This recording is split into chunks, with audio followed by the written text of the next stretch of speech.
Playoffs? We're talking about the playoffs? You want to know who Coach Ryan D thinks is going to win each series in round one? This is the video for you. I'm going to break down every single battle in the East versus the West. I'm going to give you the odds for playoff success according to The Athletic, and then I'm going to go ahead and tell you whether or not I'm picking the underdog or I'm picking the favorite. We have 8 matchups, we have division rivalries, and we have the best time in sports, which is round one of the Stanley Cup playoffs. We got 2 days for this video to be good, so why don't we get after it by starting with the playoff favorites, then we'll show you who Coach Ryan D picks, and if you want to watch the whole video, which we hope you do, we'll break down all the reasons why we picked our teams, or you can just take a look at the timestamp down below and you can skip right to the series that you care about if you're only here for one series. It'll save you a lot of time. Let's go ahead and get after it after telling you that we are sponsored by BetUS. If you want to go ahead and smash a bet and you're over the age of majority in your state or province and a Canadian or an American resident, you can be either. Go ahead, head over to BetUS.com, use the code HGS, receive 125% first time deposit bonus, and bet on the team you think is most likely to win. You all know that Dom Lucian is my favorite sports writer when it comes to analytics, and he's gone ahead and he's given us his odds and predictions by putting it into his analytical model as to who is going to win each series, and it's up here on the screen right now for you. If you use the link down below, you can go ahead, subscribe to The Athletic. I think it is fantastic. I'm not sponsored by The Athletic. I just think it is the best source for hockey news going right now, but I'm going to give you a little bit of a read and reaction. His favorites right now are clearly Colorado, Calgary, Minnesota, Edmonton, Florida, Toronto, Boston, and the New York Rangers. But before we pick our teams first, we want to go ahead and throw up a disclaimer for how these odds are calculated and why they may or may not be right. Number one, the NHL season format sucks. Rankings end up inaccurate due to the 2-point maximum for a win, but up to 3 points contested for a game. That heavily skews results by OT and shootout. Source, common sense and math, people. The NHL playoffs has a different rule set than the NHL regular season. Odds can only compare regular season stats and variables. Players do not care as much in the regular season. 82 games is hard. The playoff format is also not fair. Matchups are based on TV ratings, not standings, and division games are the hardest. Let's go ahead and throw up on the screen who Coach Ryan D thinks is going to win. I have Colorado, Calgary, St. Louis with the upset, baby. I got Edmonton. I got Florida.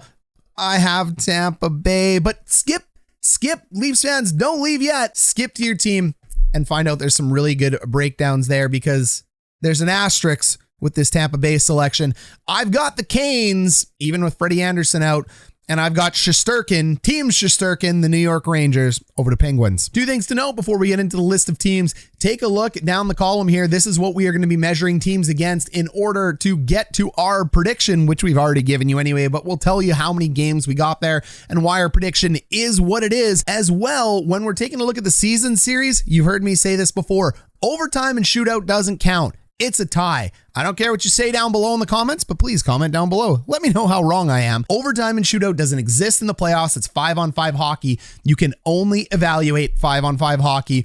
Anyone that wins in a shootout overtime loses in shootout overtime. It's a tie, baby. So taking a look at the Avs and the Predators injuries, there's 2 big ones on here. Landeskog should be returning from a knee injury at the beginning of this series, if not sometime in game 2 or game 3. Who knows how he will be doing? Knee injuries are nasty. UC Saros is basically the entire team for the Nashville Predators. I know they got Yossi. I know they got Forsberg, but when you're starting goalie and a top 3 or 4 goalie on the planet is out, good luck. You're likely not going to win. We'll go ahead and we'll go through everything else, but it is an exercise in futility. As soon as Saros is gone, the Predators are gone. The season series between these two was a lot closer than you think. It was a pure tie, 1-1-2, 1 win, 1 loss, 2 overtime contests. ties. Taking a look at scoring versus defense and goalies. First off, we'll take a look at the scoring for the Colorado Avalanche. They're number 5 in goals. Look at that heat chart.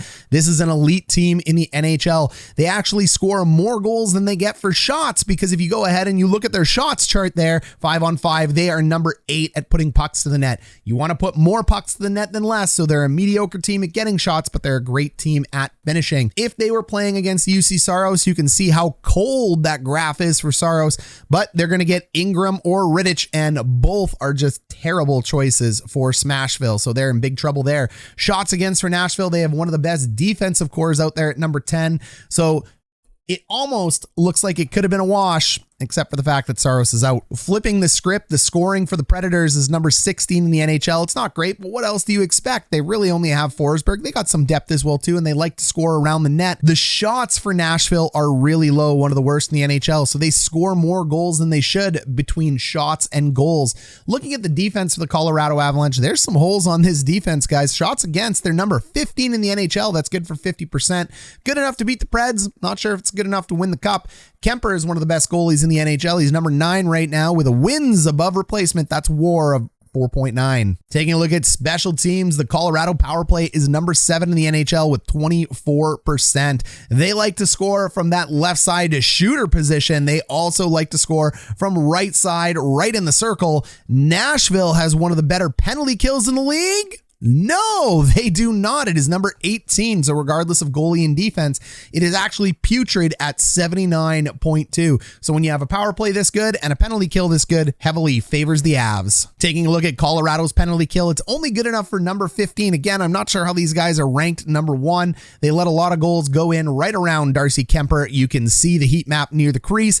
And the power play for the Nashville Predators, shockingly really good at number 6, 24.4. That's damaging. So both power plays take out both penalty kills in this. I highly recommend both teams stay out of the box or they're going to get burnt. Size matters in the playoffs, and when you take a look at Nashville, they're average sized, but they are aggressive. They're the most aggressive team in the NHL. These guys are animals and they love to throw the bod. Colorado, on the other hand, seems to just like to play an even-steven, neutral type of game. They like to let the scoring do the talking. Comparing elite players for both, there is no surprise the Colorado Avalanche have one of the most elite groups out there, with McKinnon and Rantanen as franchise players, Makar as a franchise defenseman, and Landeskog as an elite winger. Darcy Kemper is also a very good goalie. You could call him elite, but at this point, I still do just have him in starter category. The Underdogs, the Nashville Predators, have UC Saros as their franchise player. He's gone.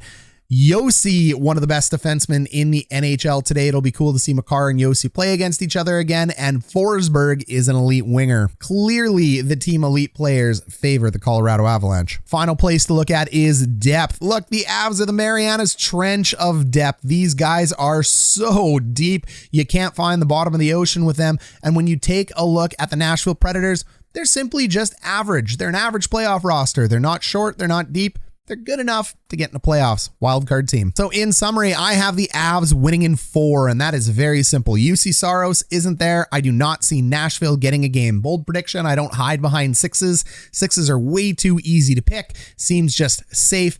Avs in 4, they check multiple boxes. Moving on to Calgary plus Dallas. If we take a look at Calgary plus Dallas, Calgary is an 81% chance to win this. Remember, Dallas only 19%. That seems right to me. There are no notable injuries to talk about. Taking a look at the season series between the two, the Calgary Flames went 2-0-1 in the 3-game series against the Dallas Stars. Scoring and defense, the Calgary Flames are one of the better teams in the NHL, number 6 in goals for, but number 3 for shots.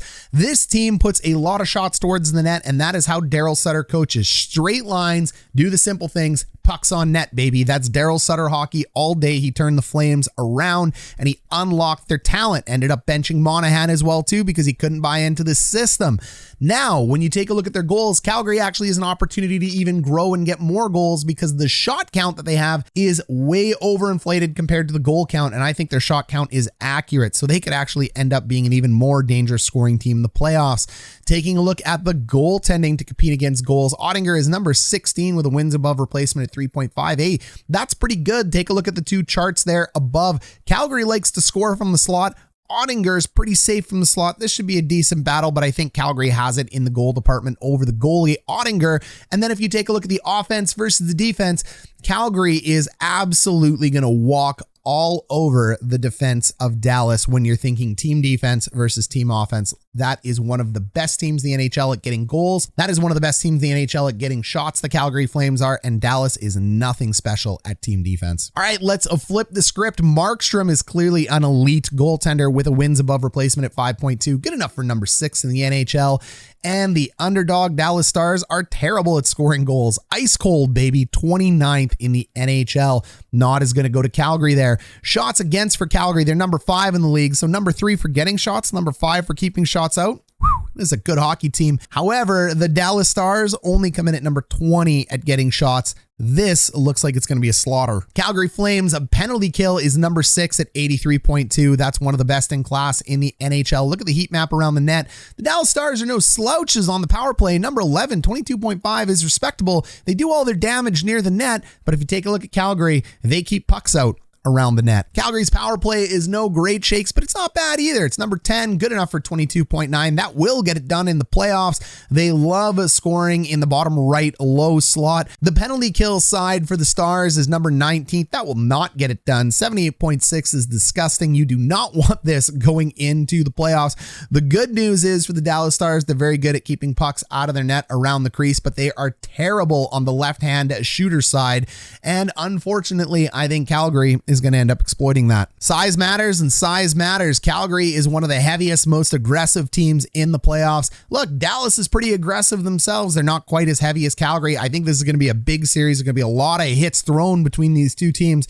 But at the end of the day, it's a Daryl Sutter team. The Flames are big. The Flames are nasty. The Flames get the edge in this department. Taking a look at elite players, is there any surprise on this list? Gaudreau, the single franchise player on the Calgary Flames. Look, Lindholm, I do believe is a franchise player. I just got to see him do it 1 or 2 more times here. But Lindholm is amazing. He's pure elite. Tkachuk is pure elite. Hey, if you take a look at my rankings, I had all 3 of these guys in the top 10 for forwards this year in the league, with Gaudreau's number 2. Hannafin is damn elite. What a good defenseman. And Markstrom is an elite goaltender. Robertson's one of my favorite, most underrated players in the league. He's elite. Hintz, he's elite as well. I mean, I love the centerman. Robertson and Hintz came out of nowhere. Pavelski, I can't call elite anymore due to the age, but you know what? He's a damn top line player and worth noting here. And Heiskanen is an elite player, and very much like Lindholm, Heiskanen is going to move into the franchise category very soon. How about the depth of the two teams? Hey, it's another Mariana's Trench team, and that's what gets it done in the playoffs. The Flames are so deep. So deep. Then you go ahead and you take a look at the Dallas Stars. They're just average again, but again, wild card team. Nothing to be surprised about here. So I'm actually going to give Calgary in 5. I wanted to do Calgary in 4, but I think somehow, some way, Dallas is going to sneak one game out of there. They're a little bit of a deeper team than Nashville is. So when you take a look at the check boxes, it looks like this should be a sweep, but sweeps are hard to get. So I'm predicting Calgary in 5. Either way, it'll be a slaughter. St. Louis, Minnesota. Everybody has a Minnesota ranked above St. Louis here. But will this hold? Because I've picked the underdog in this one. 74% favorite for Minnesota versus 26%. You're going to see how I end up getting there. I think St. Louis is underrated, although I do think they're a pretender in the playoffs. Taking a look at both teams for notable injuries, Zuccarello, look, he's day-to-day. He'll be starting the playoffs. Scandella is the one I was nervous about for St. Louis, but it looks like he'll be back as well too, along with Braden Shen. That's what the reports are saying right now. So I do believe both of these teams will be fully healthy. The season series between them slightly favored the Blues. The Blues got 1 win over them. They had 2 ties. This is a very close season series, and this is going to be a very close contested playoff series. All right, let's take a look at the scoring and the defense. This is where series are won and lost, in my opinion. Minnesota, one of the best teams at finishing. Look at all that red on the map. This team can score. Wow, they are dangerous. When you go ahead and take a look at the other side with St. Louis and their goaltending to counter that vicious scoring attack from Minnesota, you look at the fact that Ville Husso is number 12 ranked right now in the NHL. He has a wins above replacement at 4.22. However, However, it is very clear to note that in April, Ville Husso has gone cold. He only has a GSSA, that is goals saved above average, of 1.11. That's not very good. That's very near replaceable. So Husso has calmed down quite a lot. Binnington has one of the worst wins above replacement in the league. He's ranked number 80. That's gross. And he is no better in April. People are talking about the heater that Binnington could or couldn't be on. I don't see it. He is not helping his team win games. So I think this is Husso's net going in, but the scoring for Minnesota heavily favors them in this. The goaltending for St. Louis is starting to look sketchy. Taking a look at the shots, Minnesota only gets ranked number 12 in shots for. The reason I don't like Minnesota is they scored a clip that isn't sustainable. When you take a look at their goals, they are scoring so many more goals than expected. They have nearly 30 more goals on the season than they should based on their shot count and where the dangers of the shot counts are going to come. So they could end up going cold at any time, and Minnesota fans remember that they did midway through the season, but they were able to bounce back. Taking a look at St. Louis, what makes this really sketchy as well too is that for shots against, St. Louis is number 23. This team is not good at defending as a unit. In their own zone, they are number 23 in the NHL. That will not get it done. So we have questionable goaltending, we have questionable shots against, and we have a team that scores like crazy. Now we understand why it is likely a 74% win percentage for the Minnesota Wild. All right, so let's flip the script and take a look at Fleury. Fleury is no better in net. I can't believe Cam Talbot made the All-Star game. Now he's backup. Talbot was always a bum, never should have been selected for it, should have been Hellebuck. Whatever, NHL, you have no idea how to pick or evaluate goalies, it seems. Or at least whoever picks the All-Star game, which we all know is kind of a joke anyway. Anywho, Marc-Andre Fleury, I still feel, is an elite option in net, and I still feel this is one of the best trades made at the deadline. He is Mr. Playoffs. He's been to the Stanley Cup a bajillion times. He's got 3 Stanley Cups to his name. Marc-Andre Fleury is an elite option in net, so even though he's ranked number 39 and has a wins above replacement of 1.0, look, I am not shaken about Marc-Andre Fleury at all. Now take a look at the scoring for St. Louis. Remember we said Minnesota was number 3? Well, St. Louis is number 4, and they are scoring well above their average as well too. So same challenge applies to St. Louis. When you look at their shot count below, their shot count is putrid compared to the amount of goals they score. So they are scoring at a clip that may be unsustainable, just like Minnesota. We may actually see 2 of the best scoring teams in the NHL battling out in 1-0, 2-1 games. That is very likely considering the shot counts for both teams and the fact that it gets harder and harder to score goals in the playoffs. You need a lot of shots to score goals, but both of these teams have broken that math this year. I don't think that's going to hold. Taking a look at shots against, Minnesota's got very good team defense, number 9 in the NHL. They are tough to score on around their own net. So even though Marc-Andre Fleury, a little bit shaky since coming over, he's playing in front of one of the best team defenses in the NHL. Combine that with the fact that the St. Louis Blues are not very good at getting shots towards the net, and you may end up having a Minnesota win. Let's go ahead and take a look at the special teams. The penalty kill from Minnesota is atrocious. It's number 25 in the NHL, 75.7%. Gross. Get out of here. We know this is a physical team. I know this is a team that's going to take penalties in the playoffs. As soon as they do, they're going to get in the box, and St. Louis is going to make them pay, and they're going to make them pay hard. Number 2, 27%, right there with the Toronto Maple Leafs. This is an elite power play. Minnesota, it would greatly benefit them if they toned it down a little bit and stayed out of the box. They're a heavy team, a physical team. They better cross their fingers and hope the referee allows playoff hockey. They theoretically should, but if they end up in the box due to getting little over agitated by the veteran St. Louis Blues, St. Louis will exploit them. The power play for Minnesota is also not very good. It's number 18 in the NHL, good for 20.5. That is not good enough to get it done. So if you get into a physical battle here, look at the penalty kill for St. Louis, number 5, 84.1. That'll get it done because I think both these teams are going to be heavy, physical, and beat the crap out of each other. I think we are going to be seeing special teams galore, and I do believe St. Louis is going to heavily exploit Minnesota in the battle of special teams on both sides. Size matters, and if we do get into that battle of physicality, we know that St. Louis is the biggest team in the NHL right now. By pure weight, this is the heaviest team going by a long shot. Look, they're not aggressive, and they're a veteran team. They don't need to be aggressive right now. When the playoffs start, that is going to go way up the chart. They're going to find themselves in the heavy and physical category. They're going to be in the top right corner. They are going to throw bod because they're going to try to bait Minnesota into taking penalties penalties. They're going to bait Minnesota into a war of attrition because they know they're bigger than them, and then they're going to beat them on special teams because Minnesota will retaliate. Take a look at the aggression level of Minnesota. They are one of the most aggressive teams in the NHL. They may not be the biggest, but they are hyper aggressive, and I think that might actually end up being their downfall against the Blues. Taking a look at elite players on both sides. Look, Minnesota to me doesn't have a lot of elite players. They got Kaprizov, they got Spurgeon, and they got Fleury. After that, they have a deep team, and we'll talk about it in a second, but I don't see anyone else on that roster that I'd call a leader or a franchise. Taking a look at the St. Louis Blues, O'Reilly, second line center or not, he's elite. You've heard me say it before. Thomas having a great year. He deserves line one. I can't put him in elite yet. He's just a top one player. Give him some time. I'll move him up. Tarasenko is still elite. He's done enough to prove it. Torrey Krug is a top pair guy. I've never called him elite. He's top pair. He's very, very good. So is Colton Parayko. Both of them are extremely good, and they make a very dynamic 1-2 punch. Neither is elite. I'm sorry, Blues fans. They're just not in the top 15 of the NHL. But if you have two number 16s, you have a very good pairing. Justin Falk, same thing. So I love the Blues defense. All three of these players do not count in the elite players category, but you have to note the fact that they're all borderlining elite, and some of you may call them elite. So I had to go ahead and mention them here in this category. Both rosters, I feel, are equal when it comes to depth. These are very deep rosters on the defensive side of the puck and on the offensive side of the puck. So looking down our final list, why do I have St. Louis winning this series? St. Louis checks too many boxes for me. The scoring may matter for Minnesota. The goaltending is a bit of a question for St. Louis, but I think the goaltending is good enough 5-on-5 to get it done. I think the scoring and the defense, well, the defense is bad for St. Louis's team defense. We saw that, but I think the scoring 5-on-5 should be able to counteract Minnesota's scoring.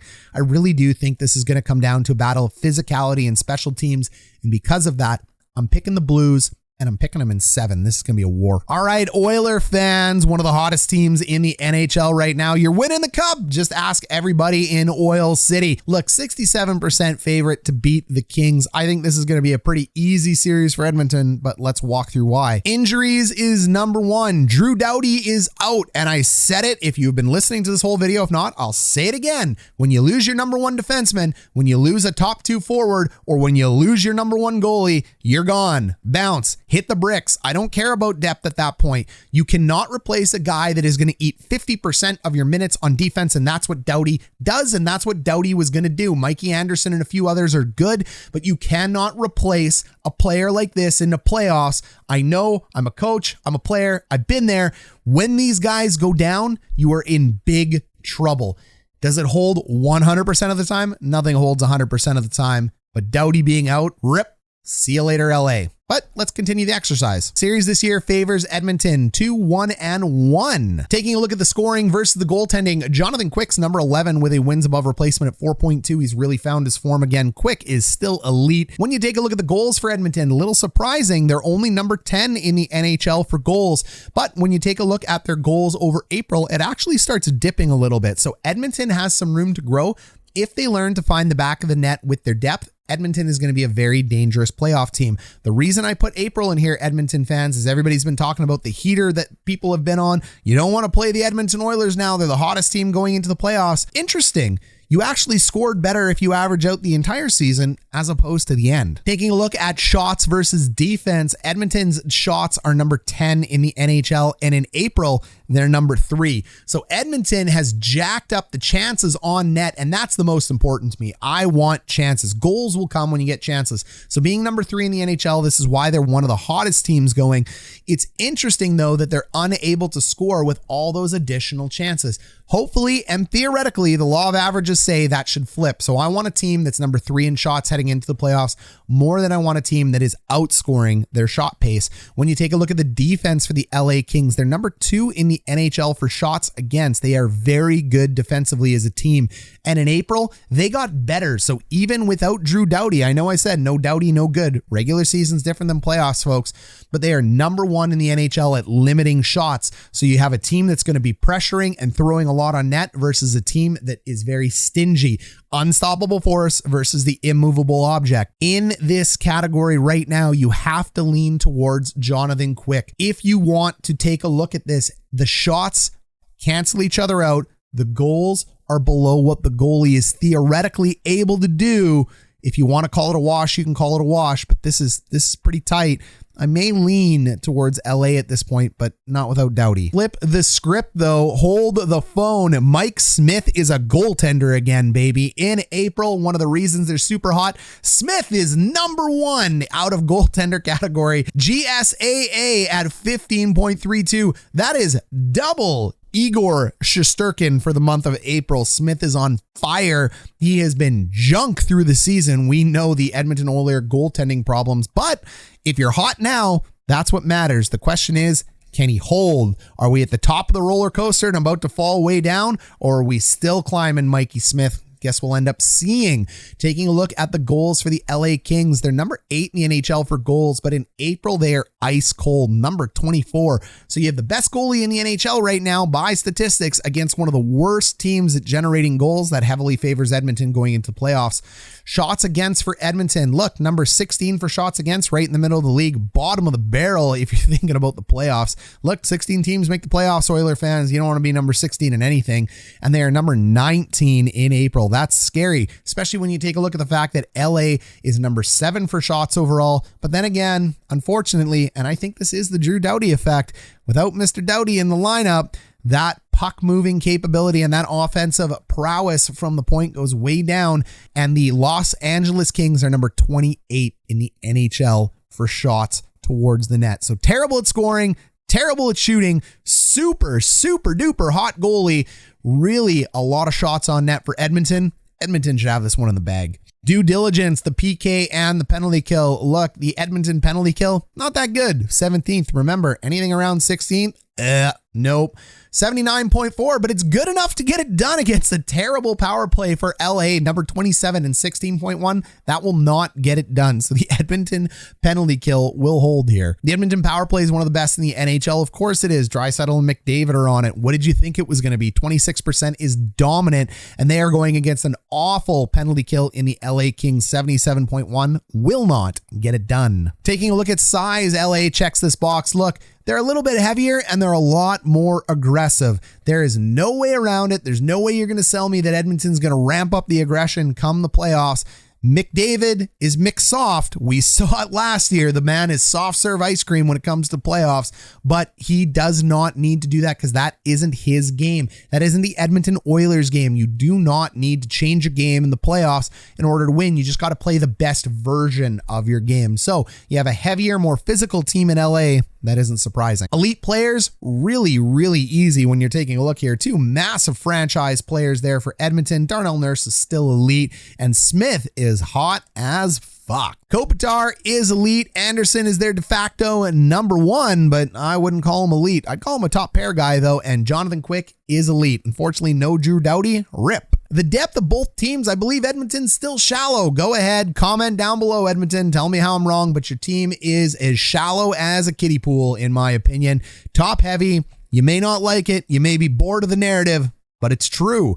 When you take a look at LA, they are just simply average. They are on their way up, though. They're absolutely on their way up. They got a lot of players that are going to develop. I believe this will be considered a deep team in the next year or two. Taking a look at the final summary, I have Edmonton sweeping. Edmonton in 4. This should be an absolute dominant performance by the Edmonton Oilers. They check so many boxes. Their special teams, their scoring, and the hot Mike Smith should roll over the ice cold LA Kings. Moving on to the East, we have the Florida Panthers, 79% over the 21% Washington Capitals. 2 major notable injuries for these teams.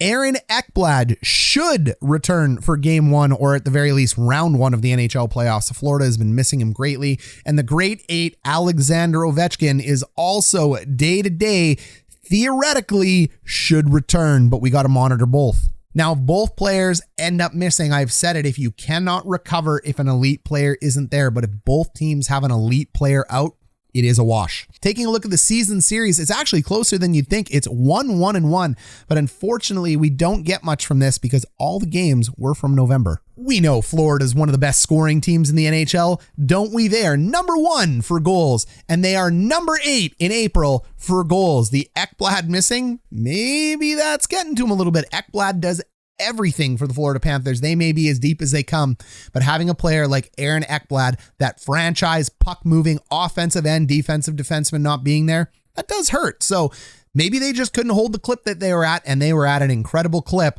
But even at number 8 in the NHL, this is still a deadly scoring team. Comparing that to the Washington netminders, look, Vanacek and Sorokin stink. It's that simple. In April, they stink. I have no idea how Washington is going to hold out against a scoring powerhouse like this. Vanacek actually had a really good year. He is number 19. His WAR was 2.5. It wasn't too bad. But in April, both of them have sucked, and there's been an open competition. Whatever. The goaltending, I'm just writing off at this point. When you take a look at the shots, they are number 1 in shots for, and they are number 1 in shots for both April and the entire league. So even though their goal total went down, this is the most important stat.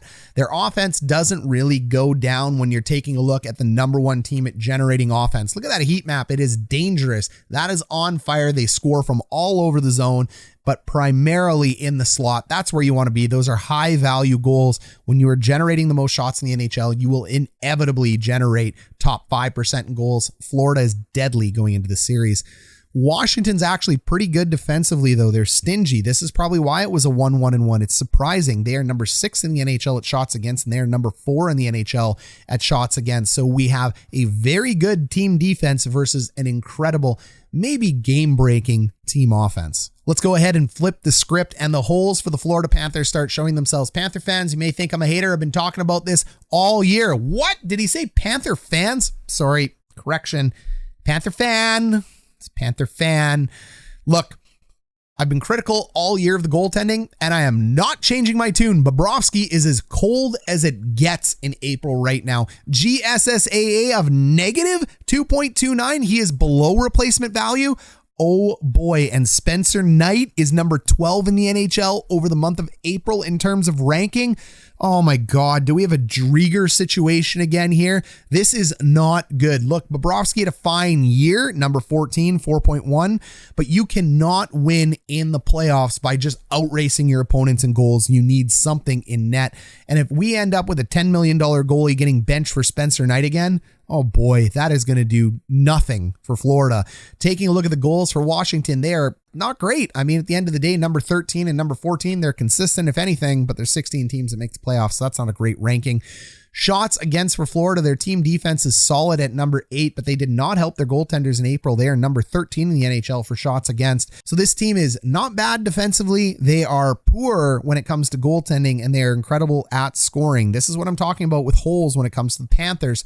When you take a look at the Capitals, they generate number 15 in the NHL for shots, but in April, it goes down 21. So Washington has a shot and a scoring problem. Lucky for them, though, there's a little bit of dust in net. Taking a look at the penalty kill for the Panthers, it's nothing great either. The Panthers are one of the best, if not the best 5-on-5 team in the NHL. They are terrible when it comes to special teams. Their penalty kill is number 16. That doesn't get it done. That's not a Stanley Cup winning penalty kill. 79.5. You add on top of that cold goaltending, it probably gets worse. The power play for Washington, though, Florida should get through the series because Washington's power play is absolutely atrocious at number 23. The Florida power play improves, but I'm shocked it's number 5. They are behind teams like St. Louis, New York, and Toronto. That's crazy, but 24.4 is respectable. It's good enough to get it done. It's good enough to win a Stanley Cup, but for a team that generates so much offense, we kind of expect them to be number 1. No, that's okay. It's still good enough to get it done. This is not a hole. The penalty kill for Washington, however, at 80.4, very mediocre. I wouldn't say it's horrible. I wouldn't say it's great, but it is not good enough to get it done. Taking a look at the size of the teams, because size matters. We all know Washington is a heavy team, and we know Florida is a light team, and we know Washington is going to be aggressive in this series. This is going to affect Florida. Look, Florida's got a bunch of tough guys on them. They got a bunch of Canadians. They can take the pain, but at the end of the day, Washington is a very heavy team, and even when Florida wins this series, Washington will have taken their pound of flesh, and that is severely going to hinder Florida going forward. This was not an ideal matchup for the Panthers to start the NHL playoffs. Elite players are very simple. Barkov, Huberdeau, Ekblad, and Uyghur.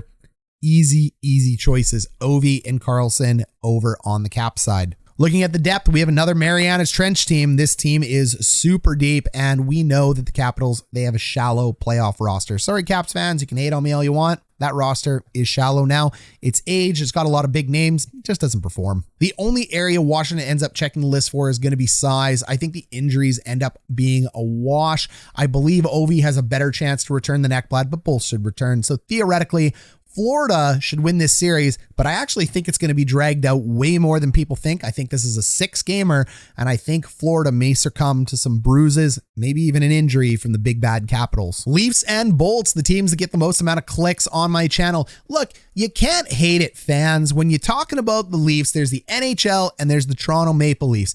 Literally, if you took the Montreal Canadiens out of this, the rest of the NHL, the other 30 teams not named the Leafs and the Habs, would likely be equal to Leafs Nation. So when we talk about East media bias, I'm in the West. I understand the frustration. Everyone wants to talk about the Leafs, but I run a hockey YouTube channel. And let me tell you, you just put a Maple Leafs logo on something, you say you're talking about the Leafs, and the fans and the clicks come in. People cannot get enough of the Leafs. They have the most passionate, diehard fan base in the NHL by massive numbers. So is that going to help them win a series? Nope. No, it's not. It's also not going to hinder them. I hear Leafs fans talking about all the time, we're mean to our team and it's so hard to play in Toronto. The taxes in Toronto stink. The taxes in Florida are great. Media and pressure, these guys will thrive on it. It's not a huge deal. People love playing in Toronto. People love the city of Toronto. It is a top 3 city in North America, along with New York and LA. I actually think it's number 2 behind New York. And you know what? Chicago, you may be great. Dallas, Houston, you may be great. There is nothing like downtown Toronto, except downtown New York. Luckily for the Leafs, they are getting healthy at the right time. We believe Michael Bunting will be back. I think Rasmus Sandin is going to be back. It doesn't matter if Peter Mrazek is back. Unfortunately for the Toronto Maple Leafs, the Tampa Bay Lightning are at full strength. They are ready to go. There are no injuries, nicks, bruises, or bangs to report. The season series between the two is owned by the Tampa Bay Lightning 2-1-1 over the Toronto Maple Leafs, and all of us remember that sheer beatdown at the end by Tampa Bay. But don't forget, Toronto took it to the Leafs the game before that. So the one game the Leafs ended up winning was pretty good, but it is hard to get that 8-1 victory out of your head if you're a Leafs fan. And Leafs fans, you're like the largest nihilist group in the world. Like, you're just ready and waiting for your team to lose. And it's hard to blame you, but we got to all think about this as hockey fans, okay? All we ever do, and this series is going to prove it, is we look at the past. We can never get out of the past. No one's ever going to beat the New York Islanders until Gretzky finally does. No one will ever beat Wayne Gretzky until Lanny McDonald ends up doing it. No one's ever going to beat the Chicago Blackhawks until the Penguins do it. We all sit here and wait. We're boring. You're boring. I'm going to say that right now. You're boring. Nobody here can actually pick the new hotness before the new hotness shows up. We are such a traditional group of folks, myself included. We look at old rosters, we look at old success, and we assume it's going to mean future success. We hear it all the time. Andrei Vasilevsky is the best till he's not the best. Let's go ahead and dive into this right now, because this is the exact battle of new hotness versus the aging team. But the question is, has the team gone over the cliff as the Tampa Bay Lightning, or are they still at the peak and at the prime? We'll end up seeing, because remember, Wayne Gretzky did end up losing with the Edmonton Oilers 1 year to the New York Islanders. He had to wait his turn, and maybe Toronto just needs to wait 1 more year before it's their turn. Okay, let's take a look at goals versus goalie. The number 2 team in the NHL for goals is the Toronto Maple Leafs. They are number 3 in April. They've been consistent all year. Number 1, number 2, or number 3 in goals. This team scores, and they're a true team that scores. I do not believe they're like St. Louis or Minnesota. I think those guys are overrated, and they're scoring at a clip that is unsustainable. Their scoring clip for Toronto is sustainable. This is a true stat. This is one of the best teams that's scoring consistently in the NHL, right there with the Florida Panthers. Vasilevsky has had a mediocre year. He's number 8 in the NHL right now. His wins above replacement is at 4.9. And when I say mediocre, I mean mediocre for Vasi. Vasi is still the best goalie in the NHL right now. So we talked about it. I'm part of it. I cannot remove myself from that bias of what I have seen Andrei Vasilevsky do until I see somebody put some holes in him like Swiss cheese, and I have yet to see it. Yes, it happened in the regular season, but I do have to see it in the playoffs. So like all of you, I'm getting on team boring, and I'm going to select Andrei Vasilevsky as being much better than he actually was in the regular season. And I'm going to have to wait to to see the Leafs pepper them. So if you're a Leafs fan, believe in the new hotness, believe in the scoring, and believe in the fact that things can change, because they do all the time. And then everybody will just say, I told you so. In April, Vasilevsky has been terrible. He's number 29 in the NHL. His GSSAA, it's just a different way to measure wins above replacement. There's a bunch of these advanced stats that measure similar things. Some sites allow you to filter by months. Some sites make you use the whole year. So I couldn't find my site that I use, evolvinghockey.com, only lets you go by a year. I had to go to naturalstattrick.com, filter it by the month of April to get this stat. Vasilevsky has had an absolutely terrible April. The Leafs are hot for scoring. I know you can't get that one game out of your head, but it is just one game. The Leafs check the box here. Taking a look at shots versus defense. Look, number 6 in shots throughout the year, number 6 in April. Consistency, consistency, consistency. This is what you want to see going into the playoffs. You know exactly what you're going to get. They're not overperforming, they're not underperforming, and they're still a top team in the NHL. They're still setting records for their franchise. This is still the best team they've ever had. That's what you want if you're a Leafs fan. Bolts fan, shots against number 7, April shots against number 24. It has been a terrible April for the Tampa Bay Lightning. I get it. The Tampa Bay Lightning show up in the playoffs, but you want to be heating up going into the playoffs. They're going the opposite way. I think this series may be primed to see the flip. It looks like it, but we have a lot more work to break down. Jack Campbell, Captain Jack, sucks. I've said it forever, but he can get hot. And right now, he's hot. He's goalie number 13. His GSSA is 3.32. Good enough and better than Andrei Vasilevsky in April. Mind-blowing. So Campbell's bounced back. If he can hold, because I never know when this guy is going to fall off. I've said it before. The reason he sucks is he's a guesser. Sometimes guessing works, and if you guess the right amount of times, you look hot and you look amazing. But then when you guess wrong, you look terrible. And that is Jack Campbell. He doesn't have fundamentals to fall back on. He reminds me, though, of another excellent guesser, which was Tim Thomas, who ended up winning a Stanley Cup doing it. So I never thought Thomas was an elite goalie. I don't think Campbell's an elite goalie. I barely think he's a starter, but I think both Thomas and Campbell, when they guess and guess right, they are unstoppable because they are unpredictable. So right now, this is the best you could hope for, Leafs fans. Jack Campbell is hot. He's on fire, and he's better than Vasilevsky heading into the playoffs in April. Mind-blowing. That is exactly the type of hope you need going into this first round. Don't be such a nihilist. Taking a look at Tampa's goals. Goals are number 9 in the NHL, but in April, they heat up. So even though their defense has gone to absolute shit, their goals for is amazing. Number 4 right now in April, and we all know that this team is so freaking deep and can score on all 4 lines. Shots against for Toronto. How is the Toronto defense? The Toronto defense gets a lot of heat in Leafs Nation and in the media. It's pretty good. Number 12. Look, I've said if you're closer to 16 than you are to 5, that's not great heading into the playoffs. But I think people talk about the Leafs defense like it's just this fall off a cliff, terrible grouping of people. I think the Leafs defense is much underappreciated. I think they're pretty good. Look at what they are doing for Jack Campbell. Look at that heat map. There are no scary chances coming in against Toronto. All the shots that are coming against, because remember, we're just counting shots against, they're coming from the point. That's where they're coming from. Those are not dangerous shots. Those are shots you want to have happen. Shots are going to happen.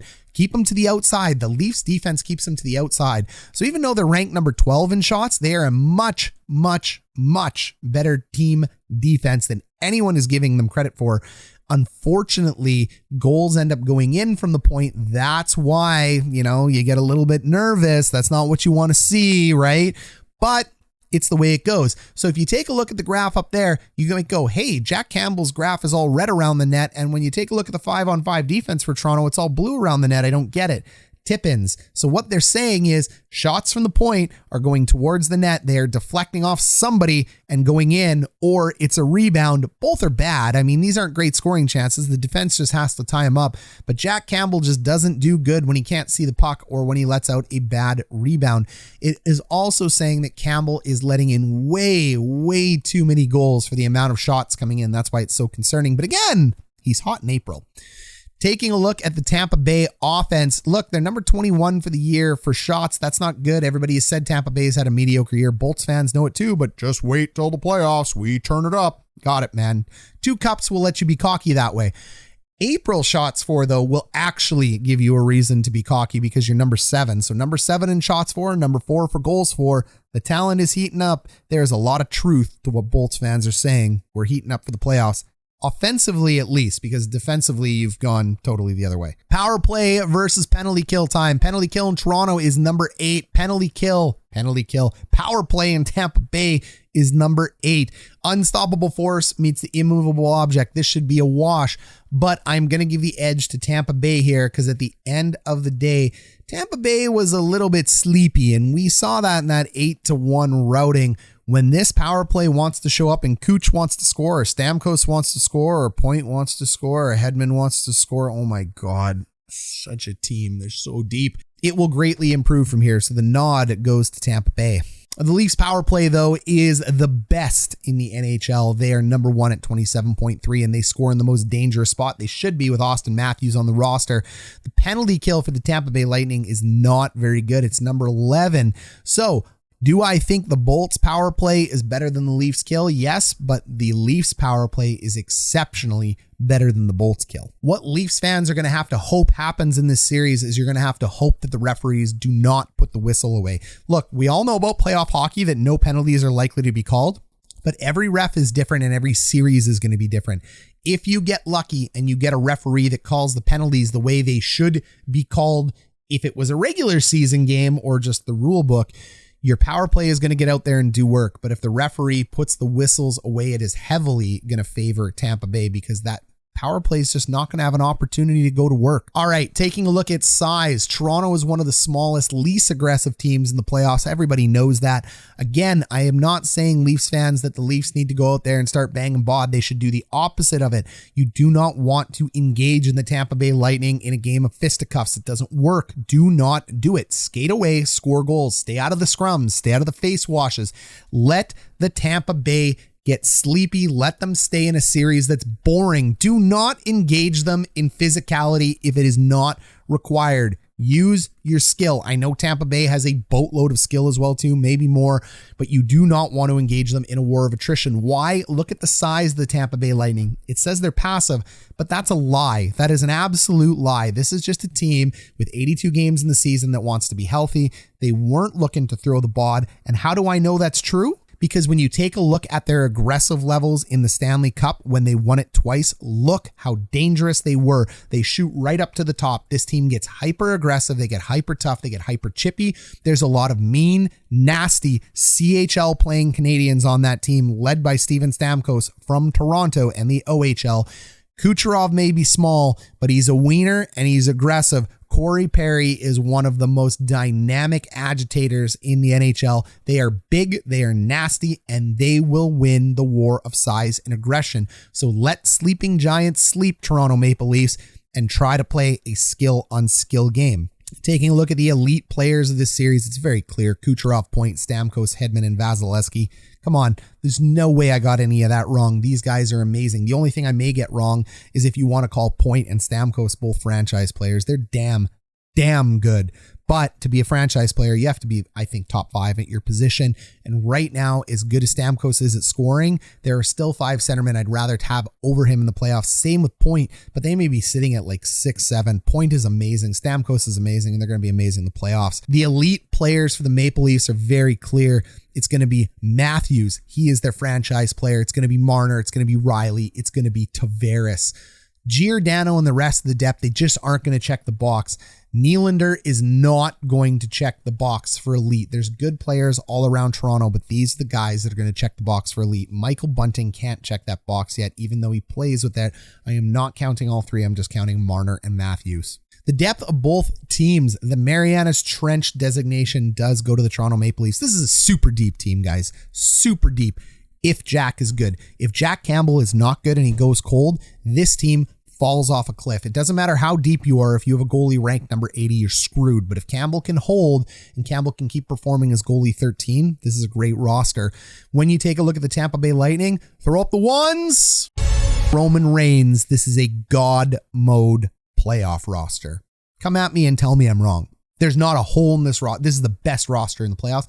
Might be the best roster we've ever seen in the modern NHL. This is a lot closer than I would like. So There's caveats all over this. This is the hardest one to pick. I have picked Tampa Bay, and I'm going to take my brain. I always pick with my brain.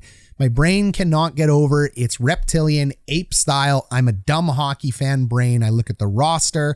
I look at the fact that they're the champs until they're not the champs, yada, yada. I haven't seen Toronto do it. I can't pick the new hotness. I'm really old and boring, and I have no fun in my life because all I ever do is pick what's happened in the past. I have to wait to see it before I can make a prediction. Hockey fans, look, me too. So I'm picking Tampa Bay. The brain pick is Tampa Bay in 7. The heart pick, though, Leafs Nation. Look, I'm a Jets fan. I want the Leafs to go, man. I want them to win the whole damn thing. Go all the way to the Stanley Cup. It helps my YouTube channel. It's going to be awesome for Canada. They're going to be absolutely fired up. The Stanley Cup playoffs that I want Edmonton or Calgary versus Toronto. That is what I want. That's what my heart is telling me. My brain is telling me that is not going to happen. I think Toronto deserves a first round, but you have matched up against the juggernaut. They are just as skilled as Toronto. They are bigger than Toronto. Their goaltender should tip it for them unless he's fallen off a cliff and April continues into the playoffs. I think this is going to be a war. I think it's going to be very close. It's going to go down 2-7. I love the scoring for Toronto. I got to give them that check. Toronto wins in the scoring and the defense and the goaltending department. Like, he doesn't beat Vasilevsky, but how can I say if Jack Campbell is number 13 in April and Vasilevsky is like 24 to 29? I can't remember what it is now. How can I not give that check? Toronto has done enough to check that box over Tampa Bay. They've also done enough to check the box over Tampa Bay in special teams. Fingers crossed that the Leafs can actually get on special teams. The size for the Tampa Bay Lightning favors them. The series wins favors them. The elite players favors them. The roster depth favors them. So I've put my money down on BetUS. Use that code HGS, 125% down. I have put my money down on the Tampa Bay Lightning, but I am happy to lose that $50 and that $500 win. The Toronto Maple Leafs can win this round. I am happy to lose that. Boston, Carolina. I love this series. Boston is actually the favorite against Carolina, and that is no joke. The injuries, there is nothing to note for the Boston Bruins. Frederik Andersen may return for the first round of these playoffs. He may return in the middle, but that is a massive blow to the Carolina Hurricanes. I am sorry, Canes fans. This should have been the year for you, but no Freddie Andersen. Look, Antti Ranta is not bad, and we're going to talk a lot about him, but we may not get Andersen in time. Taking a look at the series between them, Carolina has had Boston's number all year, 3-0-0, and don't come at us, Bruins fans. Look, I love the Bruins, and I love the Bruins as an underdog. You know this. I have had a heavy fan favorite bias towards the Bruins this year because I love what they're doing, but Carolina has dominated them 16-1. So even without Freddie Andersen, I still think putting up 16 goals against Boston, you cannot see this as a big red X for the Bruins. The Bruins may have drawn the worst matchup they could have. All right, offense versus defense. Goals for the Bruins, number 15. Goals in April, number 22. This team does not score relative to the shots it gets.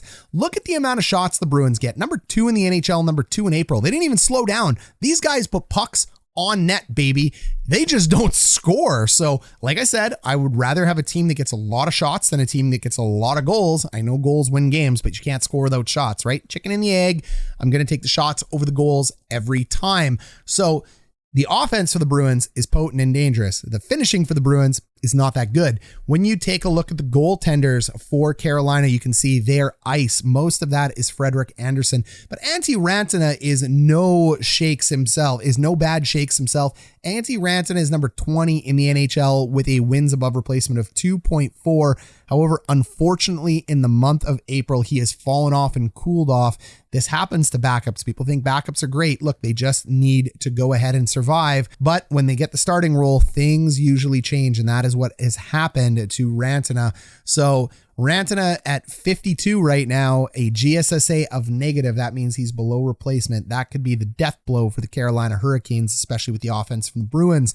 Taking a look at the Canes defense, though, they are doing everything they can to help out their goaltender. They are number 3 in the NHL for shots against. In April, they are number 2. I do believe Carolina is the best defensive team in the NHL. hard stop. Taking a look at the Carolina offense versus the Boston defense. Carolina's number 7 in goals, number 10 in April, so they went down a little bit. They are number 9 in the NHL for shots overall during the year, which is fine. It's totally fine, especially when you look at their roster, deep as deep gets. But they don't have all those top-end franchise and elite players. They just have no holes. They're very good and they're really well coached. Well, in April, their shots hit number 4. That is amazing. So the Bruins, ironically, top 5 team in shots. The Carolina Hurricanes, also a top 5 team in shots. The Bruins, one of the best defensive teams in the NHL. The Carolina Hurricanes, the best defensive team in the NHL. The Bruins goaltending situation, great right now. Hot as hot can be. And the Carolina Hurricanes, screwed. So that sucks for Carolina. When you take a look at these teams and how they match up, the big thing to talk about is going to be the Bruins goaltending. You've heard me say it all year, Bruins fans on this channel. Swayman's the better goalie. Swayman's had the better year. But right now in April, it is all about Linus Ullmark. He's actually ranked number 3 in the NHL as the month of April. So Ullmark is going to get the start. He's going to be hot, but I am really nervous because if Ullmark goes back to his old ways, Swayman comes in the net, and you know you've heard me say it. I hate when teams switch goalies like this, and I think that's going to happen to Boston. And as soon as they start playing the goalie carousel, they're going to get bounced regardless of Freddie Anderson not being there. I hate goaltending carousels, but if Ullmark comes in and stays hot and holds the damn net, Boston has a wonderful chance to win this series. The Boston penalty kill, surprisingly number 9, 81.3. I would expect one of the best defensive teams in the NHL to be way better at it, but they're not. They're just average. When you take a look at the power play, though, for Carolina, they're number 13, and that's no surprise. I told you this. They don't have top-end elite franchise game-breaking talent that's just going to fill the net. They're super deep, so they do their damage 5-on-5. So the Bruins penalty kill will outplay the Carolina Hurricanes power play. Taking a look at the Bruins power play, it's mediocre. It's number 15, 21.2, but I've always said you need a power play to win unless you're Boston. The caveat's always Boston. Boston's a weird team. They're like head-scratching, mind-blowing. Tuukka Rask's amazing goalie, can't get it done in the playoffs. You need a power play to win a Stanley Cup? Nope, go ahead. Thomas Kaberle can start on your power play and we'll win a Stanley Cup without getting a single power play goal. Go figure. Boston is infuriating. They're frustrating. They're wild. And I frickin' love them for it. You never know what you're going to get. And that's Bruins hockey. When you take a look at the penalty kill for the Carolina Hurricanes, number 1 in the NHL, that's ice. Ice, baby. All purple. That penalty kill is amazing. So the penalty kill is going to win out on both sides of the puck for these teams. I think that means we can expect a bit of a physical series here because you can afford to take a few penalties if you're the Bruins. And you can afford to take a lot of penalties if you're the Carolina Hurricanes. Taking a look at size, the Bruins, they're big, they're nasty. Are you surprised? It's Boston hockey, man, led by Patrice Bergeron. If you believe size and toughness wins cups, the Bruins are your team. These guys are big and bad. Taking a look at elite players, like I said, Boston has a whole bunch of elite and franchise players. I had guys on the comments saying, no way the former perfection line is going to end up being all franchise. Yep. I think they are. I think Marchand's a franchise winger. I think Pastrnak has graduated to franchise winger, and Bergeron's always been a franchise center. Not backing down from it. They're incredible. How can the Boston Bruins not win a million Stanley Cups? Because it's all depth of roster, and the NHL's got a lot of parity. Like, come on, grow up. The San Jose Sharks were dominant and had just as good of players, and they never won one. It's ridiculous thoughts like that get me coming to this channel to make these videos. Taylor Hall, absolutely elite, still elite. Grzelcyk is elite, and McAvoy is the top 2 defensemen in the NHL right there with Cale Makar and Roman Josi.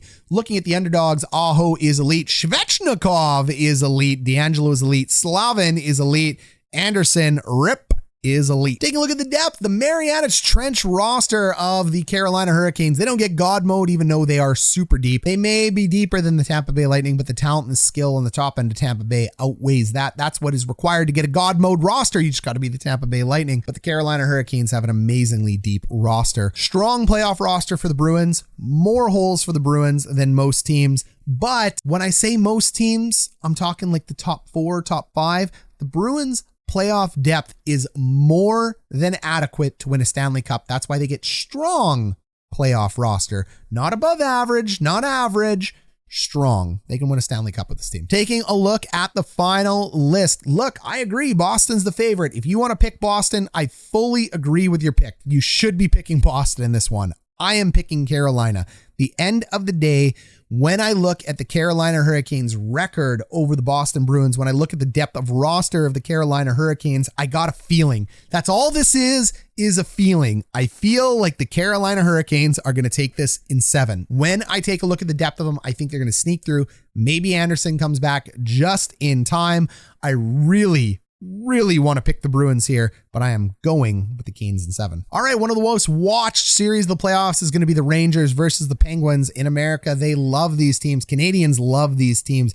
Captain Crosby, Igor Shesterkin, popularity through popularity. The NHL's #1 most valuable team, the New York Rangers, with some of the coolest jerseys ever in sports, take on the legendary Pittsburgh Penguins and the godlike Sidney Crosby. The injuries for the Rangers to Panarin and Kopp, I think, are nicks and bruises. They're just being held out. They're going to be back, but just be careful, Ranger fans. Kopp is very prone to concussions and injuries, so he could be out after game 1 as well. The big injury to talk about is Tristan Jarry for the Pittsburgh Penguins. Unfortunately, Tristan Jarry has a broken foot.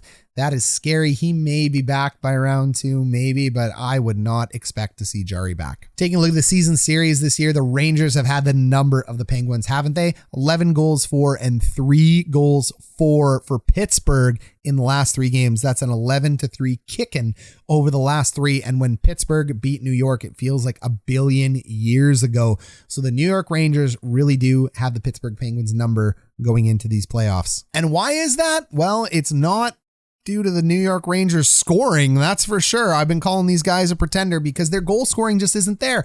And I keep hearing, since the trade deadline, they've been, shut up. It hasn't improved that much. I'm sorry. It's not worth throwing this whole like, oh my God, the trade deadline saved us. It made the Rangers way better. And I love the Rangers. I love the Ranger fans. I love the Ranger uniforms. I got a bunch of Ranger gear.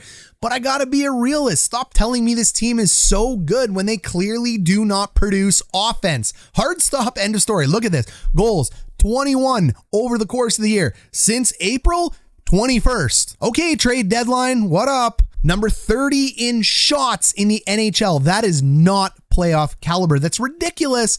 Since April 24. Woo, we improved. So I guess you're right. They improved, but that's not good. That offense is not sustainable. Luckily for you, Tristan Jarry ends up being out. He's definitely the better goalie, but unluckily for you, Casey DeSmith has had an amazing April. He is goalie number 4. He's done the opposite of Antti Rantanen. He has stepped up to the challenge. He has a GSSA of 8.03.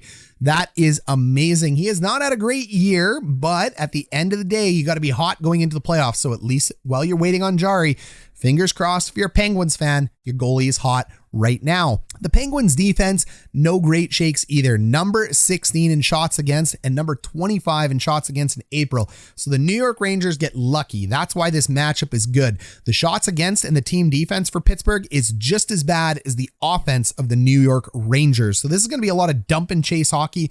Ugly neutral zone playing, in my opinion. This is not going to be a contest of skill and smooth puck moving. This is going to be a war of attrition, trying to get shots on a net that is, not very good at it, and a defense that is pretty okay at saying, yeah, come on in, shoot at our goalie. It's fine. Ugly. This is where it changes, though, for the New York Rangers, doesn't it? Something special happens here, and that is Igor Shesterkin and the team defense of the New York Rangers. Now, you want to come in and tell me that you improved since the trade deadline in team defense? All day, I will agree with you on that. Igor Shesterkin's the number 1 goalie in the NHL in every measurable category. Hard stop. In April, however, he's number 5. He's having a bad April. Bad for Shesterkin, number 5. He is number 1 in the NHL still. This is the goalie I would want going into the playoffs, no question about it. Shots against for the Rangers over the year are 13th in the NHL, but number 6 since April. That's good. You added the best goalie in the NHL with one of the best team defenses in the NHL. Now you're cooking with butter. Taking a look at the goals for the Pittsburgh Penguins, they're number 12 overall, and they've gone cold in April. The Penguins are ice ice cold in April unless your name is Casey DeSmith. So when you have an elite defense and an elite goalie and a team struggling to score goals, good luck, Pittsburgh. I love New York in this one. When you take a look at Pittsburgh's offense, they are number 5 in the NHL for shots. That's good. That's great. That's exactly what you want. Pepper Shesterkin with shots. That's what you need. But they're number 8 in April. So they've cooled off massively. So they're not scoring at a disproportional clip to the amount of shots. Everything is going backwards for the Penguins. The Rangers are only going up. Great team defense, great goaltending. Hey, I'm not going to get into the offense any more than I need to. Looking at the power play and the penalty kill. The penalty kill for the Rangers is fine. I mean, you expect it to be there. If you're number 6 in defense, you're going to be number 7 in the kill. That all matches. 82.3 will definitely get it done. That's good. For the Pittsburgh Penguins, number 19, 20.2, that will not get it done. That is a putrid, terrible, awful penalty kill. And with names like Crosby, Malkin, Gensel, and Letang, they better find a way to turn it around, and they just have not yet. April has not been good to them. The Rangers are favorited here with their kill. There's a big surprise here, though, because the Rangers have one of the best power plays in the NHL, but they're going against one of the best penalty kills in the NHL. This is a wash. So even though the Rangers have an absolutely deadly power play, the Pittsburgh Penguins penalty kill coming in at number 3 is really what keeps them propped up into the standings. It is excellent. Their team defense on the penalty kill is fantastic. This ends up being a wash. If you think size matters, the Rangers got big and nasty thanks to Tom Wilson last year. The Rangers are big. It doesn't show that they're super aggressive, but they are way more aggressive than this chart gives them credit for. At the very least, they're very heavy and they're thick. These are big boys. Pittsburgh Penguins have always been small and speedy. They're a tough team, and when I say a tough team, they can take a beating. That's what I'm talking about. They can take hits, they can get up, they can stay in there. But when you got guys like Letang, Crosby, incredibly tough hockey player, loves contact, loves to battle down low, but he is a passive hockey player when it talks about, he's not like Ovi going around running, looking to give hits. He just uses great strength and body position during the game. The Pittsburgh Penguins have always been one of the smaller, more skilled teams in the NHL, and it won them 2 cups. There's no reason to think it couldn't win them a 3rd. And yes, I know Pittsburgh has 3 with Crosby, 5 when you count Lemieux and Yager. Just talking about the 2 most recent folks. The elite players are equal on both sides. You got Crosby, Gunsel, Malkin, and Letang. It's the aging veteran roster versus the young new hotness, not counting Chris Kreider. Chris Kreider is right in the prime of his NHL career. So is Panarin. I mean, you know, your late 20s, early 30s guys. Look, Kreider is Captain Tippin. He's got more than 50 goals this year. He's elite. He's not going to be a franchise guy. He's just having a career year. Fox is a franchise guy. Panarin is a franchise player, and Shesterkin is the franchise. Taking a look at the depth, I believe Pittsburgh does have a deep playoff roster. I love Pittsburgh's roster, and I find New York has an average playoff roster. It is no longer shallow. So it's not like Edmonton where it's shallow. It is average, but I'm not going to shake a stick at it and call it anything more than above average. Taking a look at the final list, I think this is all Rangers all day. The injury to Jari is critical. The only thing the Penguins have on the Rangers right now is depth. The Rangers absolutely match up beautifully against the Penguins. The Rangers should be taking this one in 5, baby. All right, so there it is. And recapping all of our winners: Colorado, Calgary, St. Louis, Edmonton, the Big Cats, meow, Tampa Bay Lightning, Carolina Hurricanes. I know that's a little bit of a stretch. And the New York Rangers. Look, tell me, did I get it right? Did you like it? Did you stay through the whole video? Comment down below if you made it through this whole giant video. I love to see that. We'll see you on Monday, and we will cover as many of these series as we can.